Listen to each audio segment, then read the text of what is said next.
It's your boy Jims. The Stop Being Dirty, Stop Eating Dirty. Yo, I have a big issue with acknowledging how far along I've came.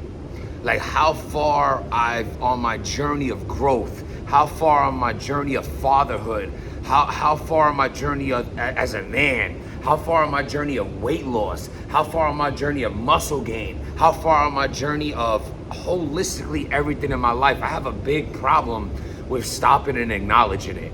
It's a personal problem of mine, and it actually comes with a lot of advice that I'm able to give and understanding to others, that not only as men, we rarely get acknowledgement for our good deeds, for our hard work, for things that come along with the requirements of being a man. And I'm not saying that it's a necessity, but it is nice to hear. And I feel like in a way that's kind of warped my mind into maybe not taking a compliment so well, right? Like, no matter how much I flex in the mirror, sometimes I just still see that fat kid. You know what I'm saying? No matter how much I look around me and see my achievements, whether it helped me in finances, whether it helped me in personal growth and health, I tend to still think about, damn, but what if that year I would have saved more money? What if I would have started the gym sooner and was into it in high school? Where could I? And do y'all feel me? Please hit the like button, hit the subscribe button, and just let me know if I'm not the only one that feels this way. And it sucks. It sucks. I think with the gym also, it comes with body dysmorphia. I think it comes with a lot of things like that, but I also think there's a positive to it. I think when you continuously want to strive in life and continue growing in financial stability, mental health, physical health, I think in those three things, when you keep setting new goals for yourself, it's a great thing, right? Because think of the other side of it. You might become stagnant in thinking like, okay, this is as good as I could look, or this is as nice as I could be, or this is as financially stable. I'm okay with this. Because a lot, especially finances, that always falls within the means of your goals. Like if you could buy every Jordan that comes out, pay your rent, pay your bills, go out to dinner with your girl, and if that's all you care about, shit, you're living on top of the world because your income could cover that. But what if you start thinking about a house? What if you start thinking about a new car? What if you start thinking about investing money? Then it's like, holy shit, I went from comfortable to possibly being more broke than I thought. So I just think holistically, it's good to set goals for yourself, to keep yourself on your toes. But I also think it's good to stop and smell the roses, as they say. Because I twerk!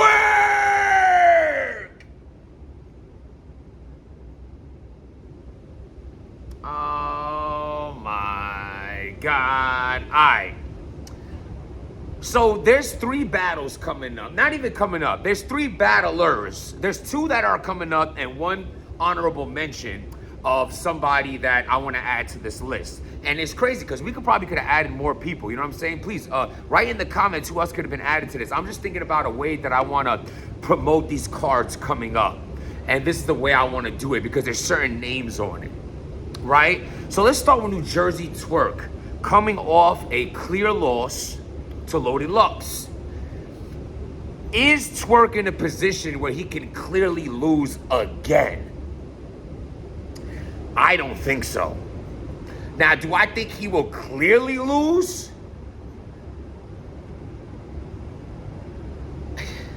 It's so hard to tell with that guy. It's so hard to tell with that guy. It's like, I don't know, like this, it's so, like Twork is like, he's like Mike Tyson at 19 and Mike Tyson at like 39. It's like he could come in there and just knock you out in 5, like a clear win, like the most dangerous man on earth. Or he could go up there and he's basically hanging on for dear life and can't even throw a punch. You know, the fights towards the end of Mike Tyson's career where he was saying, you know, they're all money grabs and things like that. Salute to Mike Tyson for always taking accountability and keeping it real. Like, they're like, hey, what's going on here today, Mike? You know, well, I know I wasn't ready. I didn't train. I did cocaine 3 hours ago, and I'm just here for the money. And I mean, God bless him. At least you keep it in 100. I feel like this, you know, they're gonna, damned if you do, damned if you don't. But in life, as long as you keep it real and be like, yeah, I fucked up here. You know, yeah, I fucked up there. You know what I'm saying? I feel like you could apply this to the head ice situation as well, but I want to talk about that on a separate note. It's just like, I'm not saying that what you did or whatever you did or didn't do, whatever the case is, that it could be forgiven. See, a lot of times we get confused that you think because of taking accountability, you deserve forgiveness. A lot of times, sometimes that doesn't work that way. And I mean, God bless you despite mistakes that you made in your life. Anybody, if you're able to grasp forgiveness because of the fuck ups you've done, something you shouldn't have said, something you shouldn't have done, and people actually embrace you again and you get a second chance, don't fuck it up. You know, me more than anybody could relate to saying stupid shit, doing stupid shit, and being blessed. See, I'm using the word blessed enough to have people still show you love, still support you, still give you another chance. Don't take advantage of that. Take advantage of it in a sense of acknowledging the blessing and doing better. But don't take advantage of it of just pissing all over it as if that's not a blessing to have forgiveness, because it is. Because it is. Now, back to what I was saying about Twork. It's like, you don't know if he's going to come in there like the Brooklyn Brawler or Stone Cold on WrestleMania. You don't know. You don't know. It's like Aaron Judge during the regular season. Most home runs, hits, and RBIs in the playoffs. He can't even hit it past second base. This is the New Jersey Twork effect. You just don't know. With all that being said, I have easy winning. I don't have easy winning easy, but I have easy winning this battle. I think Easy had way more time to prepare. I think Loaded Lux left a lot of things on the table to speak about that he didn't speak about that Easy can speak about. I think Easy is at a point of his talent where he can play defense in his rounds, and I think he'll do that. I also think the Remy angle is fucking played. I already made a whole other blog on that. Now, if you're going talent versus talent, we can have a classic right now. But I think, is this a must win for Twork? What do you think? It is definitely a must have a debatable battle win for Twork. You cannot come off of losing clearly to one of the GOATs to now losing clearly to one of the hottest in battle rap. And despite the downfall of your outlook on Easy, his talent has not changed. You take all that other funky shit out of there, he's still one of the best doing it. So if you're going again and you want this battle and you've been talking mad shit about, you damn near, like Twork really wanted this battle. Let's just put it that way without me saying anything that comes across as an insult, because that's not what I'm trying to do at all. I'm super excited for this battle. I'm supporting this battle. I'm paying for this pay-per-view. I'm locked in. I'm locked in. I'm definitely hyped to see this. But right now, Twork, we need a very good Twork. We need a very good Twork. Straight up. That's my Rosenberg. Shout out to bros. Rosenberg Raw. He is now moved into the headline of the Ice card, the I Control Everything. I love how Easy was able to spin that. I love that the card is still happening. I love that everyone understood the mishap of head Ice, man. Jesus, it's so dirty. Like that's like I didn't even. It's crazy. It's crazy. We really are witnessing a big downfall of head. The visual respect aspect of head Ice is not looking good. The way you try to stand on business about fucking up a whole card 13 hours before it, no sir. The way he's deflecting, defending himself versus Jones, come on. It's not looking, it's looking very shaky. It's sad to see, considering he's had such a respected career, I would call it. A respected one. But it's not about Ice right now. It's about the fact that salute to Easy and everyone on that card that's pulling through and being able to redo that card. Rosenberg Raw is in a must-win battle. Let me tell you why. Rosenberg Raw has now took his personality and has made a channel that is successfully successful and is growing as days go by. Him and his brother are a very great duo. He's very knowledgeable on battle rap. They don't have the same outlooks. It's kind of like they're perfect for their channel. Salute to their channel. Go subscribe to their channel. After you subscribe to this one, tell them that your boy Jim sent you. Salute to what he got going on. But let me tell you this. Rosenberg Raw is in a situation that I was once in.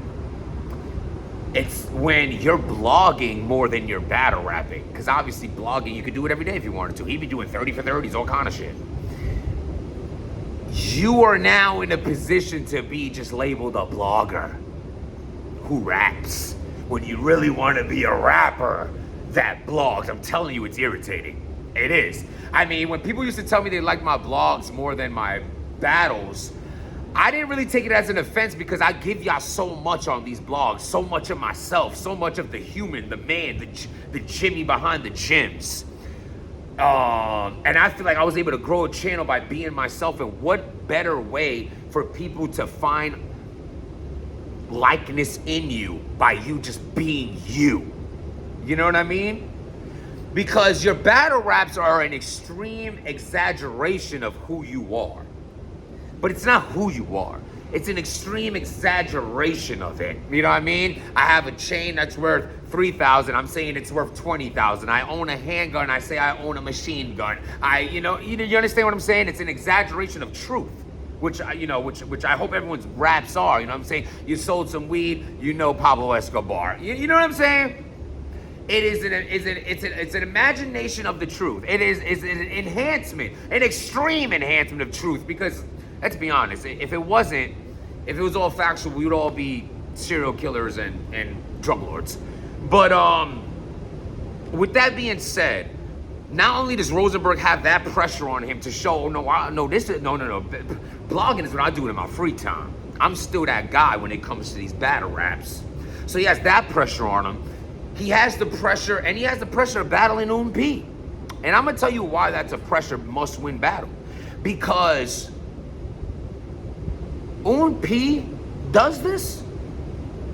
Rosenberg does this. P does this. Look at the Rex. You know that little. I don't know how. I'm not even gonna try. Rex, that little dirty, squeaky, fat hyena shit he does. Yo, you have the P does. He does. I got away with it, boys. P does this. You know, salute to P. But Rosenberg does this. Right? And let me tell you something about P. My man literally has a win to loss ratio that's way higher in the wins than losses because he has this talent in his battles that if you think he's something to play with, you're going to lose. So if you try to take the day off and really think, he really ain't a battle rapper, and salute to P, because if people don't look at him as a battle rapper, it's because they want to look at him. They look at him more as an artist. Fire. It's almost like the opposite effect of what Rosenberg issue is, which I feel would be an issue, is like, he wants to be a rapper first, battle rapper first, not known as the blogger. You know what I'm saying? So as far as P goes, but still, you still have the stigma of like, a loss to P is like you let a guy that don't even be battle rapping like that. Even though he's been putting in his work, I see you out there. But I'm saying nothing compared to Rosenberg Raw. Let's call it for what it is. Shouts out to P, but we calling it for what this is. You shouldn't be able to beat Rosenberg Raw, bro. You shouldn't. And if you do, this is a great look for you and not a good look for Rosenberg. And this has nothing to do with the fact that you are not a dope battle rapper, P. I'm saying Rosenberg Raw with the vet, the absolute vet he is. Is Rosenberg not a top tier? Because if Rosenberg's not a top tier, I really lost what a top tier is. Or maybe I'm letting my personal favorites. Rosenberg Raw is one of those people that I battled and was there as a fan battling him. Shotgun Suge, I was a fan battling him. You know what I'm saying? I like, there's so many, like Sirius Jones, Matt Hoffa, even Goods before he heard something that I didn't really hear and threw the softest punch in American history. I mean, other than me losing my respect for him in that aspect, and I ain't even gonna unload that clip because I promised myself that as long as it just needs to stop. Like the little, like, saying things happen the way it didn't happen, and like, this is what I'm saying, holistically as men, we just gotta keep it 100. And definitely don't backpedal. And definitely don't try to twist it, like, you know what I'm saying? Like, oh, now that everybody's against him, let me twist the story and act like, you know, that shit is corny. But I'm not trying to reopen things that I chose to close in my life. You know what I'm saying? But yeah, respect was definitely lost in that. But it didn't change the fact that going into that battle, I was a fan. I mean, battle rap is a dream come true, being able to be a fan turned battle rapper and actually battling people you were fans of and getting W's on them. You know what I'm saying?